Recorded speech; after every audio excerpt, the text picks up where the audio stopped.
69,000 शिक्षक भर्ती मामले में नियुक्ति की मांग को लेकर अभ्यर्थियों ने शिक्षा मंत्री सतीश द्विवेदी के आवास के बाहर जोरदार प्रदर्शन किया। मूल अभिलेख के हिसाब से चयन सूची में नाम न आने पर और नियुक्ति पत्र की मांग को लेकर प्रदर्शन किया। सैकड़ों की संख्या में अभ्यर्थी शिक्षा मंत्री के आवास पहुंचे। इस दौरान सतीश द्विवेदी ने प्रदर्शनकारियों से मुलाकात की। उन्होंने प्रदर्शन कर रहे अभ्यर्थियों को आश्वासन भी दिया। शिक्षा मंत्री ने कहा कि कोई भी बीएसए जिला स्तर पर किसी भी अभ्यर्थी के चयन को निरस्त नहीं करेगा। सारे मामले शासन में मंगाए गए हैं, जिसके बाद केस स्टडी कर संशोधन किया जाएगा। उन्होंने कहा कि जो भी निर्णय होगा शासन स्तर पर होगा। कोई बेसिक शिक्षा अधिकारी किसी की भी नियुक्ति को निरस्त नहीं करेगा। साथ ही शिक्षा मंत्री ने कहा कि बार बार मेरे घर का घेराव करना गलत तरीका है। मेरे घर में भी बच्चे हैं, उन पर भी इसका असर पड़ेगा। बस हमारी मांग ये थी कि हमारे मूल अभिलेख देख लिए जाएं। मूल अभिलेख से अगर हम चयन सूची में आते हैं, क्योंकि हमारी जिला चयन सूची प्रदेश स्तर पर बनी थी, तो उस प्रदेश स्तर में अगर हम जिला चयन सूची में हैं तो हमारे मूल अभिलेख से हमको नियुक्ति पत्र प्रदान कर दिया जाए। हम कम से कम 350-400 लोग थे, तो सभी लोग नहीं आए, क्योंकि हमें भी पता है अगर हम लोग यहाँ सब लोग आ जाते तो कहीं न कहीं माननीय मंत्री जी, जो कि हमारे अभिभावक की तरीके से हैं, उनको परेशानी होती। इसलिए हम यहाँ पे करीबन वही मंत्री जी से 100 के आसपास आए। तो मंत्री जी ने हमें ये कहा है कि अगर आप मूल अभिलेख से प्रदेश स्तर की चयन सूची में आते हैं तो आपको नियुक्ति प्रदान की जाएगी। मंत्री जी हमारे अभिभावक की तरीके से है। 69,000 भर्ती में हमेशा हमने उनका साथ दिया है, चाहे वो कोर्ट की पैरवी लेकर के हो या कहीं भी हो। हमेशा हमने 90-97 का पक्ष लिया है। हमेशा योगी जी के, मंत्री जी के साथ हम खड़े रहे हैं इस भर्ती में। उनके कहने से भर से ही हम संतुष्ट हैं और मुझे पूरा भरोसा है हमें न्याय मिलेगा और बहुत जल्द मिलेगा, क्योंकि हमारी मानसिक पीड़ा को कहीं ना कहीं सर समझ रहे हैं। देखिए, नौकरी आंदोलन से नहीं मिलती है, नौकरी भर्ती परीक्षा से और नियम कानून से मिलती है। इन लोगों की कुछ समस्याएं हैं कि जो 69,000 सहायक अध्यापक भर्ती की जो मेरिट सूची जारी हुई है, कई लोगों ने इनके मूल आवेदन में जो जानकारियां भरी थी, जब काउंसलिंग के समय डॉक्यूमेंट वेरिफिकेशन में ये गए तो इनके जो मूल अभिलेख हैं, उन अभिलेखों में जो जानकारियां हैं और जो इन्होंने ऑनलाइन आवेदन किए थे उनमें अंतर है।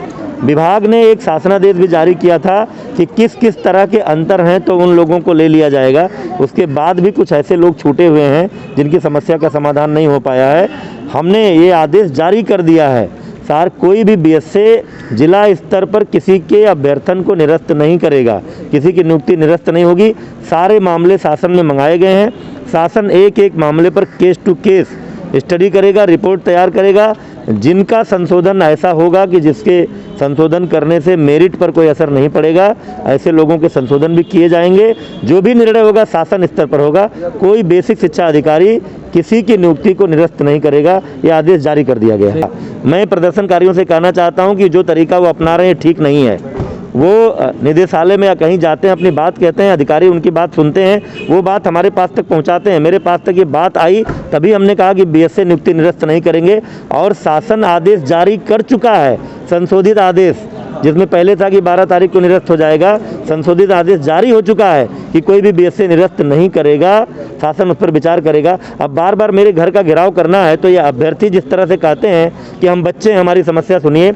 मेरे परिवार में भी 2 छोटे बच्चे हैं, एक की उम्र 9 साल है, एक की उम्र 5 साल है। आप कल्पना करिए, मैं कभी घर में रहता हूँ नहीं रहता हूँ और अचानक इतना बड़ा हुजूम आ करके यहाँ पर धरना प्रदर्शन और नारेबाजी करता है, हमारे बच्चों की मना स्थिति पर क्या असर पड़ता होगा।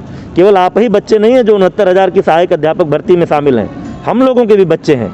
इसलिए मैं आप लोगों से कहना चाहता हूं कि आप जो तरीका अपना रहे हैं, बार बार आकर हमारे घर का घेराव करते हैं, हमारे परिवार और हमारे बच्चों को जो तनाव होता है कि पता नहीं क्या हो जाएगा, मैं घर में रहूं या ना रहूं, ये आप लोग खुद ही तय करें कि ये तरीका आपका कितना ठीक है। आप, जब मैं आपकी हर एप्लीकेशन सुनता हूं, आपकी हर समस्या पर विचार करता हूं, उसका समाधान करता हूं, और आपको आना हो तो मेरे कार्यालय आना चाहिए। घर व्यक्तिगत जगह होती है, परिवार के रहने की जगह होती है। आप जिन विद्यालयों में पढ़ाने जाएंगे, वहाँ के बच्चों को कोई समस्या हो और अभिभावक आपका घर घेरें तो आपको कैसा लगेगा। इसलिए ये तरीका बहुत आपत्तिजनक है। आपको ऑफिस में आकर, कोई मेरे पास नहीं आता है, ऑफिस में आकर बात करनी चाहिए। ये तरीका ठीक नहीं है, ये इस पर मुझे बहुत आपत्ति है।